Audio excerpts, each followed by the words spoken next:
Como um dos países mais ricos do mundo ficou pobre? Bem, este é o caso da Argentina. O país já esteve entre as maiores economias da Europa, estando à frente de Alemanha, Dinamarca e até França. No início do século XX, a Argentina era protagonista em vários setores econômicos no mundo, pois já foi chamada até de a Europa das Américas. Mas alguns fatores no meio de sua história começaram a colocar tudo a perder. Sabe aquela citação de que é bom conhecer os erros do passado para não cometê-los no futuro? Pois é. E é isto que torna a história da Argentina tão interessante de se estudar, pois o ciclo de caos econômico parece estar se repetindo novamente e pode ser literalmente o fim de uma grande nação próspera e um grande mal para o continente sul-americano. Então, vamos entender toda essa história agora!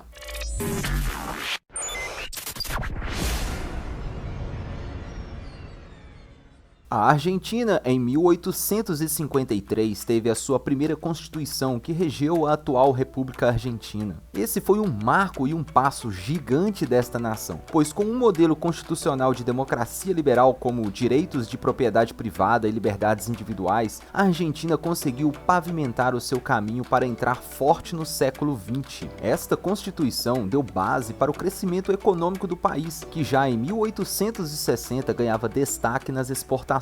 Sendo assim, a Argentina parecia ter um futuro brilhante pela frente. E realmente teve, pois já em 1900 o país se consolidou como um dos maiores produtores e exportadores de alimentos, como cereais e carnes. Ao contrário do que muitos pensam por ser um país frio, a Argentina ainda assim possui uma extensa área de terras perfeitas para a agropecuária. E a sua geolocalização também a favorece para fazer a exportação desses produtos. Então, com todos esses pequenos grandes detalhes e com certos equilíbrios, a Argentina continuaria crescendo. Em 1913, o país alcança um dos seus maiores ápices, sendo a nona nação mais rica do mundo em renda per capita, ou seja, se figurando entre os maiores e mais ricos países da Europa, pois em um período de 1870 e 1915, a economia argentina manteve um crescimento médio anual de mais de 5% ao ano, um número realmente incrível de se manter. Mas tudo isso não foi mágica, tem os motivos de ter acontecido, e um deles é justamente o que falamos no começo do vídeo, que é a sua Constituição de 1953, que trouxe a abertura do mercado na Argentina e a segurança fiscal, pois pelo fato de ser regida nos moldes de uma democracia liberal inspirada principalmente na jurisprudência do federalismo estadunidense, a Argentina conseguiu algo que chamou a atenção de toda a Europa, se tornando um lugar seguro e muito promissor para se fazer investimentos. Esse foi um dos principais fatores do crescimento argentino. Europeus de vários países destinaram muito dinheiro a projetos de infraestrutura industrial e econômico para a Argentina. E não só isso, nessa fase também houve um grande número de imigração europeia para o país, principalmente de ingleses, que além de investir no país também se mudavam para ele. Para se ter uma ideia, durante a década de 1880, 40% de todo o capital britânico investido no exterior foram investidos na Argentina. O país dos hermanos estava se tornando o queridinho da Europa em todos os quesitos, não só para investir, mas também para se tornar um lar. Foi nessa época que a cidade de Buenos Aires teve a sua ascensão mundial, podendo ser comparada a uma espécie de mini Nova York, pois se concentrava cada vez mais negócios e empresas no local, e a sua população cresceu mais de 8 vezes em 40 anos, de 180 mil habitantes em 1870 para mais de 1,5 milhão de habitantes em 1915. E sim, a Argentina podia se encaixar naquilo que os economistas chamam de milagre econômico, pois era uma ascensão forte e consistente que já durava décadas, e o país seguiu nesse ritmo até 1930, pois daí em diante, algo aconteceu no mundo que mudou o rumo das coisas para sempre.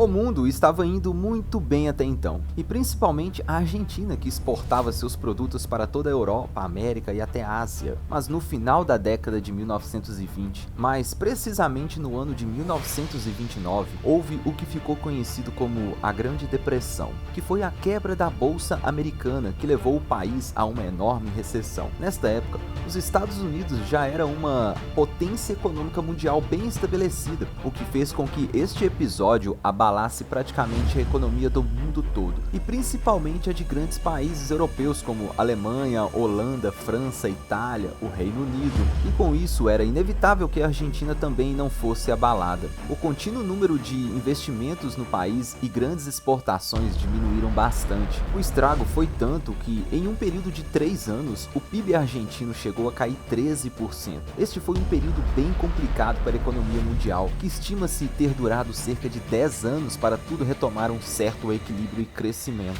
Mas nem tudo foi tão ruim neste período para a Argentina, que acabou se vendo obrigada a investir em certos setores industriais do país para não precisar importar tantos produtos manufaturados de fora, pois a princípio a Argentina crescia sua economia principalmente exportando matéria-prima e commodities, e se produzia poucos produtos finais dentro do país. Isso aconteceu também com o Brasil na época, que teve que acelerar e modernizar sua industrialização. Às vezes é no aperto e sem zona de conforto que se acha bons caminhos a se seguir, mas infelizmente a Argentina nunca mais seria a mesma depois desse período.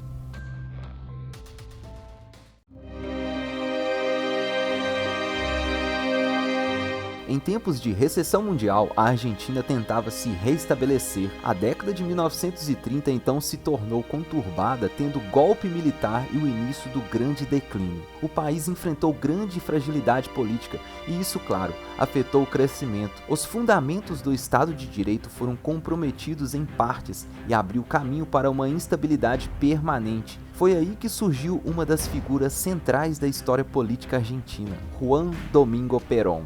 Ele era um militar de alto cargo que em 1943 foi nomeado secretário do Trabalho e da Segurança Social. Com apoio do movimento sindical, começou a desenvolver uma política ativa na proteção dos trabalhadores, culminando em grande apoio das massas. Esses movimentos apoiados por Perón não agradou algumas outras alas do governo e da oposição, e em outubro de 1945, Perón foi destituído do cargo por um golpe civil e militar que o pôs na cadeia, provocando uma crise no governo.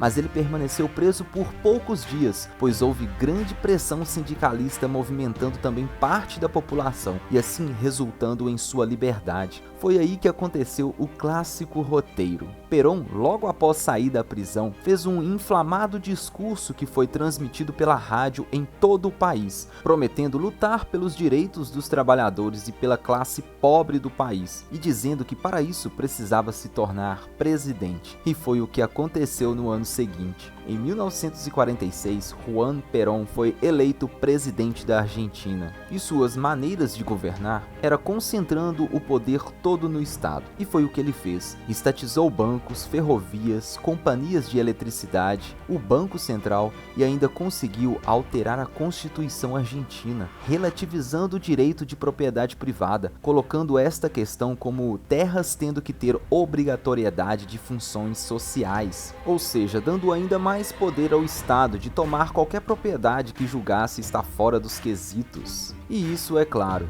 trouxe o quê? Fuga de investimentos estrangeiros. Imagina investir num país que, do dia para a noite, a empresa pode ter sua propriedade tomada pelo governo e até estatizada. Isso fez o investimento estrangeiro do país cair de 50% para 5%. O peronismo conseguiu a façanha de colocar os juízes da Suprema Corte em julgamento político, forçaram sua renúncia e os substituíram por outros simpáticos às suas agendas. O poder foi concentrado, por isso conseguiram tantos feitos em tão pouco tempo. Mas a grande jogada de Perón foi o que ele já tinha começado lá antes de sua prisão, quando ainda era secretário do Trabalho e Segurança Social. Perón queria a solidificação das leis trabalhistas, a CLT como chamamos aqui no Brasil. Ele sabia que com isso teria ainda mais poder concentrado dentro do Estado e o principal, seria popular entre as massas. Ele então aumentou o salário mínimo, determinou o 13º, colocou novas folgas semanais obrigatórias, obrigou a redução da jornada de trabalho, férias remuneradas, seguro médico e aposentadoria. Isso levou a população a amá-lo. Lembrando que isso ocorreu exatamente do mesmo jeito aqui no Brasil, na mesma época, com Getúlio Vargas. E lembrando mais que este modelo de leis trabalhista é originário do regime fascista de Benito Mussolini, Mussolini na Itália. Getúlio Vargas e Perón se inspiraram na Carta de Lavoro de Mussolini para aplicá-las aqui na América Latina,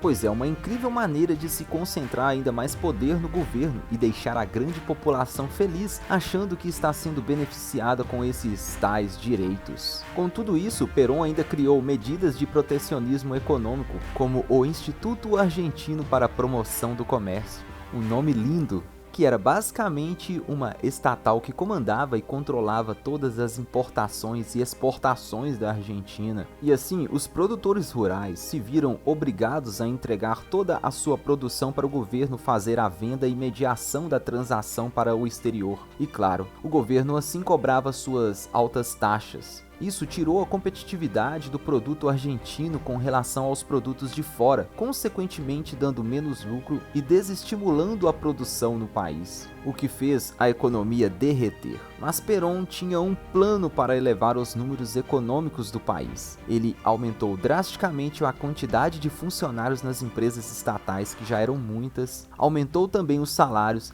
liberou a expansão de crédito subsidiado também pelo Estado, e assim o consumo automaticamente aumentou, fazendo a economia crescer 8,5% ao ano nos 2 anos seguintes de seu governo. Mas como podemos ver, essa era a famosa tática populista de governar com poder. E como todo resultado final de um governo populista é o estouro das contas públicas, não deu outra, pois já em 1949 a Argentina se via com uma alta taxa de desemprego no setor privado, pois ficou decadente e desestimulado. Os investimentos estrangeiros, que já eram baixos, fazia pouco dinheiro entrar no país, e as exportações foram lá embaixo, fazendo a Argentina sair da lista de maiores exportadores de carne e grão do mundo. Com tudo isso, a Argentina teve que pegar dinheiro emprestado para tentar manter o seu plano e a máquina estatal inchada, o que culminou logo em seguida em inflação. A combinação de altos salários, empresas estatais pouco eficientes e falta de liberdade econômica em seu mercado privado fez a Argentina em poucos anos subir de uma vez e cair ainda mais rápido. Mesmo assim, a popularidade de Perón ainda era alta. Bem, e não podemos deixar de fora da história um grande detalhe deste governo peronista, que foi a sua esposa Evita Perón. Ela foi fundamental na construção de toda essa imagem de salvador dos pobres que Perón construiu. Evita era uma atriz argentina extremamente popular que, quando se tornou esposa de Perón, fez o papel de mediar os acordos com os sindicalistas, os controlando a seu favor. Ela se tornou uma figura amada pelos argentinos, sempre levando a bandeira da luta pela igualdade das classes. Com tudo isso, e apesar da grande crise que a Argentina caiu, todo esse populismo do casal Perón fez ele ser reeleito em 1951 com grande votação. Seu segundo mandato seria ainda mais autoritário e extremista, concentrando ainda mais poder. Evita morreu logo em seguida em 1952 de câncer, e apesar da comoção que gerou na população, isso enfraqueceu o governo de Perón, que perdeu parte da articulação que tinha com a sua esposa. A crise financeira continuava e a cada dia a oposição tentava tirar Perón do governo, até que em 1955 um golpe militar que contava com uma parte do apoio civil derruba o governo de Perón. Ele sai do país e pede asilo no Paraguai. A partir daí, duas alas do governo militar comandou o país, a ala nacionalista católica e a ala liberal. Neste período em diante, teve golpe em cima de golpe, e o país seguiu em instabilidade política e baixo crescimento. A força sindical ainda era muito grande no país, e os liberais não conseguiram revogar certas leis do período de Perón, temendo uma grande greve e agravamento da situação econômica. O país foi se arrastando. Enquanto isso, Juan Perón construiu sua volta ao poder na surdina. Neste período, Perón sofreu atentados contra a sua vida, mas sobreviveu, o que o fez fortalecer novamente perante a sociedade argentina. E em 1973, o general Alejandro Lanusse, que tinha tomado o poder em 71, convoca eleições para tentar retomar a democracia. Perón arma um esquema para ficar elegível e ganha novamente as eleições com mais de 60% dos votos e volta a ser presidente da Argentina, agora com sua nova esposa, Maria Martínez, como vice-presidente. O populismo venceu mais uma vez. Perón retomou suas promessas daquela falsa abundância à classe trabalhadora do país. Mas o seu retorno ao poder durou pouco. No ano seguinte, em 1974, Juan Perón faleceu perante a uma parada cardíaca e sua esposa Maria Martínez, como vice, a assumiu. Adotando o nome de Isabel Perón, ela não tinha grande carisma com a população, teve pouca aceitação e o país se arrastou mais uma vez sem retomar o real crescimento.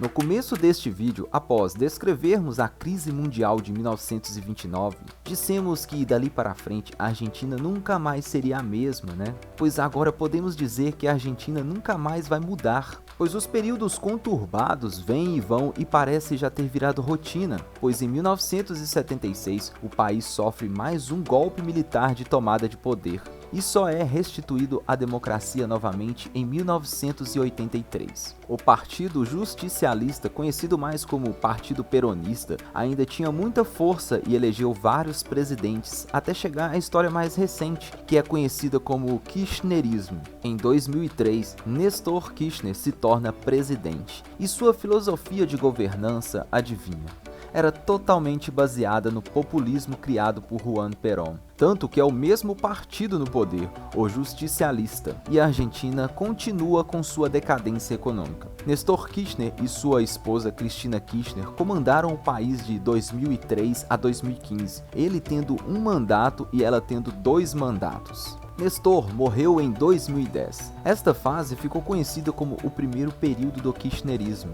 que também levou as contas públicas da Argentina ao colapso e à recessão, pois o Estado teve seus gastos elevados ao extremo, fazendo a Argentina pegar vários empréstimos internacionais como no FMI e fortalecer a fama de país caloteiro, por não arcar com os pagamentos.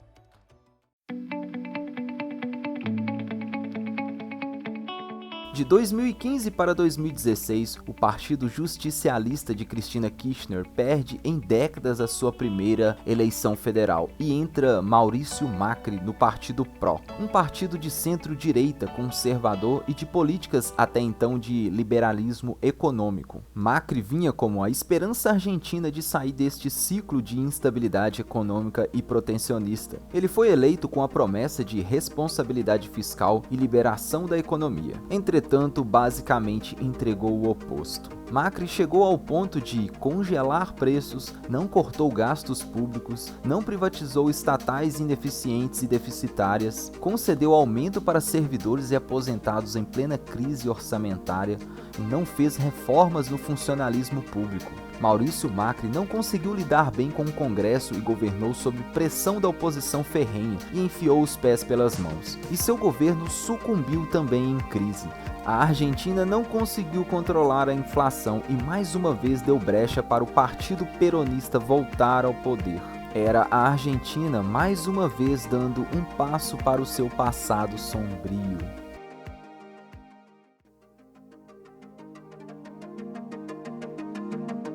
Alberto Fernandes foi eleito em 2019, tendo Cristina Kirchner como sua vice. E mais uma vez, o Partido Peronista estava de volta ao poder, e o que já estava ruim piorou ainda mais. A agenda econômica se degradou como nunca nas últimas décadas. O país já caminhava para o seu 10º calote de dívida externa. E para lidar com a inflação, ao invés de controlar a emissão de moeda e os gastos do governo, a Argentina tem apostado no controle de preços, que sempre deu errado no país e no restante do mundo. Os gastos públicos com funcionalismo e regalias do Estado aumentaram ainda mais, e somente no período do último ano de 2022, a Argentina acumulou uma inflação de quase 95%, fazendo do peso uma das piores moedas do ano. Ainda por cima, Cristina Kirchner responde a processos de corrupção, do qual um deles ela já foi condenada a 6 anos. No entanto, é improvável que ela cumpra qualquer pena de prisão tão cedo, pois tem imunidade de seu cargo no governo e deve lançar um longo processo de apelação que pode levar anos.